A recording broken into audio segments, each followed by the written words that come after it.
Hey, Battle Bill here with another video. It's a Christmas miracle after my week-long hiatus because IRL teaching work stuff got in the way. Essentially, I was swamped right before the break, but thankfully we're on break, so hopefully I'm gonna get out some more consistent uploads with some more holiday cup battles like we have here and whatever other meta takes place as we get into next week. In today's video, like I said, we've got the holiday cup with Jumpluff, and that's quite the spice pick, and here's why.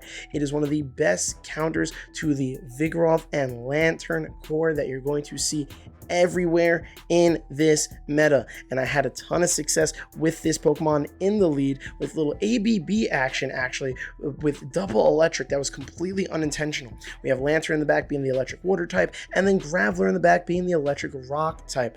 Now both of those are there to counter the flying and ice weakness that essentially Jumpluff has.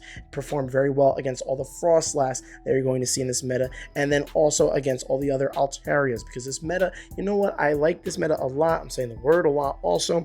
It's relatively condensed, but you can definitely pick some outside mons and have success with them also. So it's a good combination for some diversity that can make it just enjoyable for the length of the week that it will be here. So basically I have a collection of battles for you all. I put in a lot of work with this team. I had a lot of success. I highly recommend it. So let's jump into it. Let's commentate. Please don't forget to like, comment, and subscribe as always. And let's get into this battle and the video. So we've got our Lantern here throwing a surf at a Frostlass. Get a little bit of lag. This is some fantastic commentating as we wait for the move to go through. Does a good chunk of damage to the Frostlass, and our opponent has essentially swiped their game out because they know they have no chance in this scenario with our Lantern and the 2 shields against their Frostlass and the 2 shields. So really great timing getting into the commentating of this video, Battle Bill. Really stellar stuff. Okay, getting to this next one, we have a terrible lead, but we safe swap into our Alolan Graveler, and Altaria is an Alolan Graveler counter confirmed. Huh?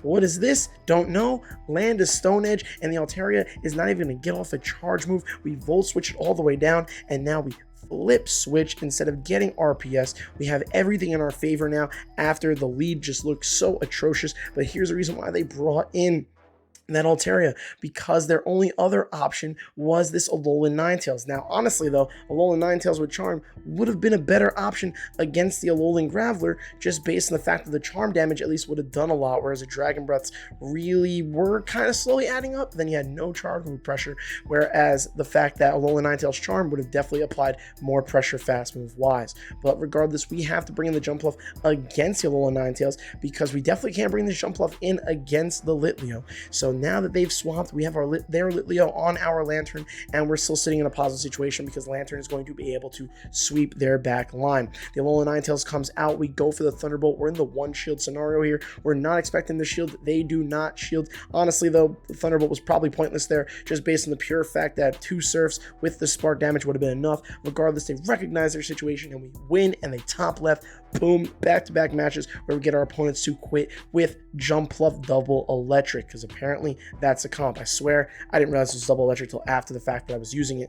Jumpluff was the main focus for the reasons I stated earlier in this video, and this is one of those reasons. Double is also everywhere in this meta. Not a lot of people have double saved from when it originally dropped, just because it wasn't super top tier of a Pokemon to be using in PvP, but with that double kick buff, it is quite the mon to use, especially in this meta. It performs so well against literally all the Vigoroth's Obstagoons, and then against a majority of the other core types of mons that you're going to run into. They then swap and catch an Energy Ball on their Alolan Marowak, which is still fine for us. It's not super ideal just because, you know, that's not where we want our energy to go. But we have Lantern to match the Alolan Marowak as much as we have to take a Bone Club. We're able to land a Surf and Spark all the way down, fully expecting the double to come back in. Our Jumpluff has done a majority of the damage needed to this double. We do not expect them to shield there, so we throw the Thunderbolt, and we're sitting in a fantastic situation. We have our Lantern lined up against their Togedemaru, and Togedemaru is their only Pokemon left, while we still have a full Alolan Graveler along with a little bit of health on our Jumpluff. The Togedemaru is forced to throw Wild Charge here also, and this is why you don't want to have Togedemaru in the back for these types of situations, because it's a closing type mon, but it's a closing type mon in the in the Zero Shield type of scenarios where it can just Wild Charge to death. At this point though, they were forced to throw a Gyro Ball because they threw another neutral Wild Charge at our Jumpluff. They would have been even more debuffed, but this this match is all but over. They can throw 2 wild charges here. They could even throw 3 wild charges here if they wanted to, but because their Togedemaru is so low in health, and because it's debuffed, 2 Rock Blasts are going to get this job done. We decided to go for the Stone Edge though, just because they did not recognize their lose con, and they decided not to top left, so we said we will do maximum damage for the content. We get that dub there. Getting to the next one, Lantern. Boom, Lantern Vigoroth core. We see Lantern immediately in... Why did I save this match? I don't know. I just remember doing well with this team and just saved all the matches and did not re-look through them. Honestly, though, let's talk about this match regardless of that Omega lag that they had. We win lead beautifully.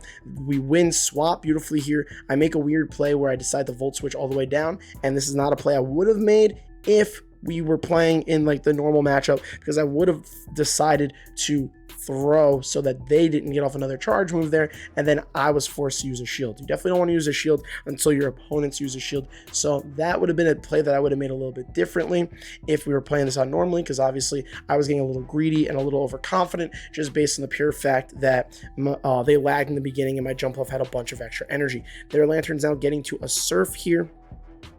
We then come back in with our Jumpluff. We can let this move come through. Should be a neutral Thunderbolt, which is going to be, doesn't do much damage. Their last mon is Altaria. We throw in Acrobatics, but in the 1v1 shield, this should be GG's. We get their last shield, so I decided to build up a little bit more energy just in case for the Lantern later on. But Lantern with Spark does quite well against Altaria, even though, you know, we're only dealing neutral damage to them, but they're also dealing neutral damage to us with Dragon Breath, and then they're forced to go for a Moonblast. So essentially, we're going to let this move come through, ends up being a Sky Attack. They don't even get the Moonblast off, and they're going to top left. It's going to be GG's. But so regardless of their lag, we're winning that match against a very top tier meta team in the Holiday Cup. So just keep that in mind. Regardless of the scenario, we just RPS them either way. So they might as well top left it after they lag. Getting to this next matchup, we then have our Jumpluff on Aurorus lead, which is one of the worst possible leads to run into, so we're safe swapping Lantern, and Lantern safe swap works really well in this meta because there are not a lot of hard walls for Lantern to run into, unless some people are running like just like straight up grass types, which don't do super amazing in this meta because of all the ice types, all the Altarias, and then even against the normal types, they have some decent play, even though a grass type like Venusaur would perform pretty well against like Vigoroth Obstacle.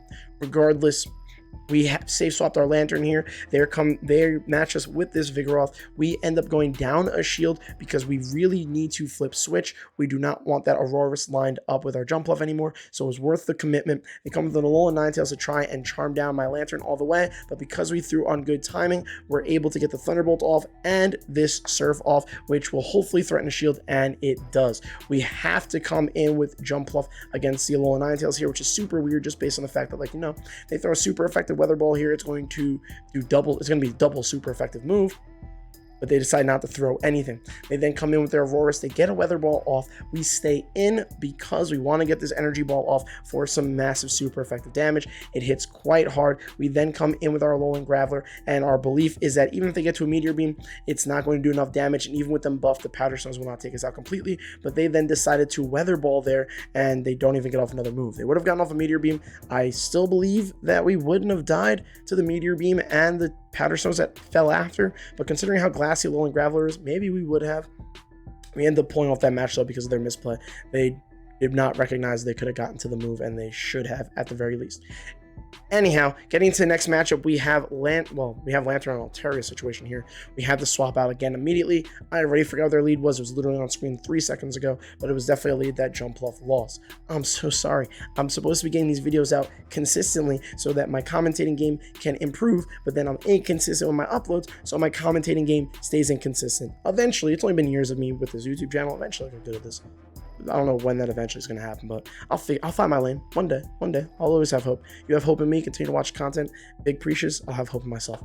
Either way, we flip switch here because they decide to not commit any shields until after the fact, where now their Aurorus is lined up against a Lantern. They're forced to shield a Surf there, and they get off a Meteor Beam on our Lantern. So we're going to want to, now that we flip switch, we're going to want to come back in with our Alolan Graveler. Our concern here, though, is because they got that Meteor Beam off, all this neutral damage is going to hit even harder. We were not worried about them throwing a Meteor Beam here though, because they did not build up enough energy. They should have definitely at least attempted to go for the big move and bait us to try and get our shield. but they did not. And because of that, we're going to double shield. We're going to get off 2 rock blasts, and we're going to hope that the additional damage that we can apply with our fast move pressure of Volt Switch will be enough to take out the Auroras. You may also notice I waited to throw my charge move. I wanted to wait a turn because I did not want them to catch.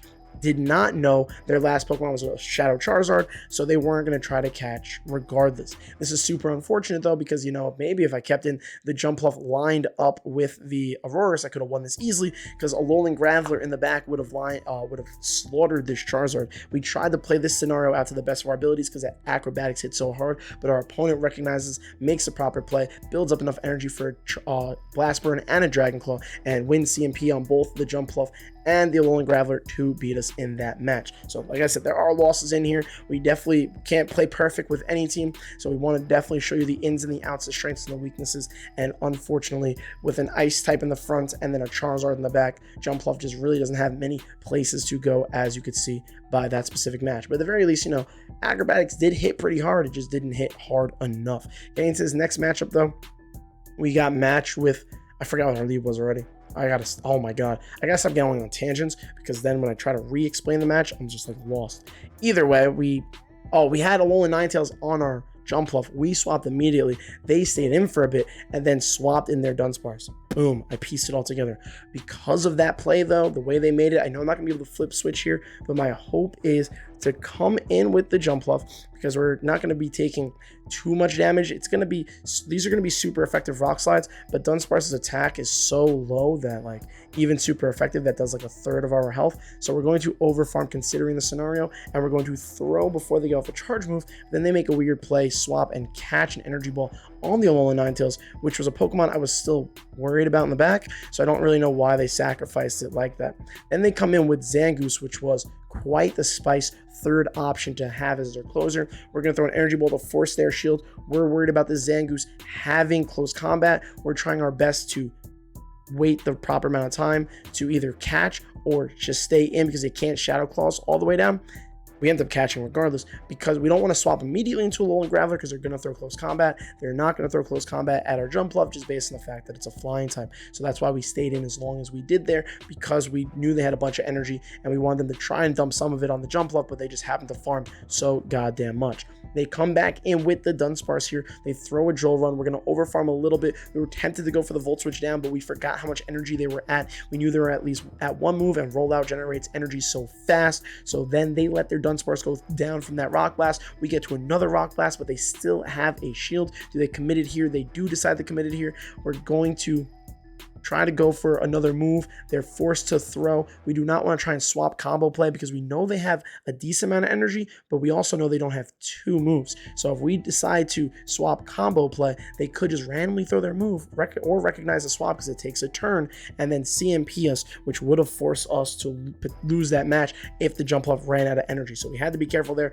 We had to stay in with our Graveler and essentially force them to throw and not allow them to get to 2, and that's what ended up happening and working out for us to win that match. So again, if you want to run something spice, something unique, especially to counter a lot of the popular cores of this Holiday Cup meta, highly recommend this team of 3, specifically Jumpluff in the lead. Also, very good mon. This meta is super underrated. Let me know your thoughts on the battles and the team comp, and let me know what you're running in some Holiday Cup battles. Thank you so much for watching. As always, please don't forget to like, comment, subscribe, and I will see you all in the next video. Preach!